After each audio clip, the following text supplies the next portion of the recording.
What if I told you that there's an easy to establish plant that you can put in your orchard that will help with weed suppression, helps with overall soil health, is easy to get growing, and it looks great? Everybody, Andrew here at the Howard Homestead, and if you haven't guessed by now, I'm talking about planting a cover crop, and that cover crop is clover. There are a lot of reasons to plant clover in your orchard. As I mentioned earlier, looks great, easy to grow, helps keep the weeds down, and it helps your overall soil health. And when it comes to planting it, it's also extremely easy. Right now, it's February here in Missouri. I'm going to frost seed in the clover. Now, the old saying is to plant clover in the dark of the moon of February, which here in Missouri is what I'm at now. Now, while you can plant clover in the fall, I prefer to plant it in February for a couple reasons. With frost seeding, it's easy to get out and plant it because the ground's frozen. Now, with the freezing and thawing of the ground when the clover seed is planted, the seed works its way into the ground with that thaw and refreeze. Before you frost seed the clover in, you want to make sure that the ground is ready. Now, since our orchard is more on a slope, I didn't till or disc the ground up or anything like that in the fall. But with our orchard, we do have a lot of open ground spaces that the seed can work its way into.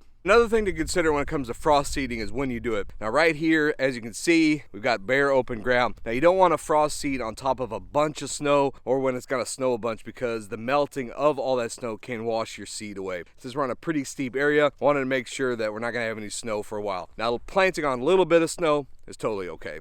Now, if you missed the frost seeding window to plant clover as a cover crop, don't worry, you can still plant it in the fall. But I would recommend is you make sure you get all the other vegetation mowed down, maybe even disturb the soil a little bit before you plant it in the fall. Now, when it comes to maintenance of clover, there's only a couple things you really need to do. In the summertime, what we'll do is we'll mow it high, so that'll help kill and reduce any other competition from weeds or grass or anything like that. Other option you can do if you want to is you can get a grass selective herbicide to spray over the clover. It won't kill the clover, but it will kill all of the grasses.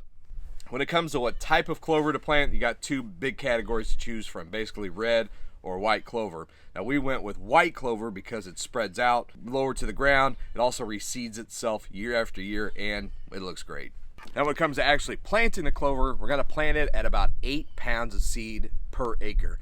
On our batch, we also added in a little bit of pelletized lime, which is totally optional.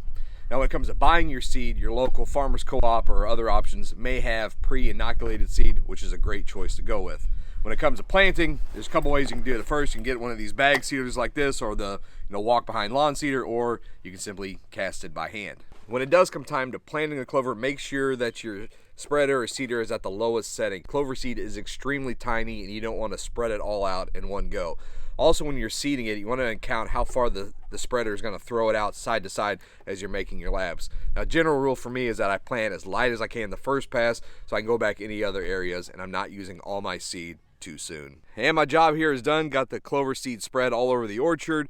This is going to be a great plant to have in our orchard. It's going to bring a lot of nitrogen to the soil, going to suppress a lot of weeds. It's going to be great for bees and other pollinators, and well, it just looks great. For more growing guides, tips and tricks, check out the growing guide at starkbros.com.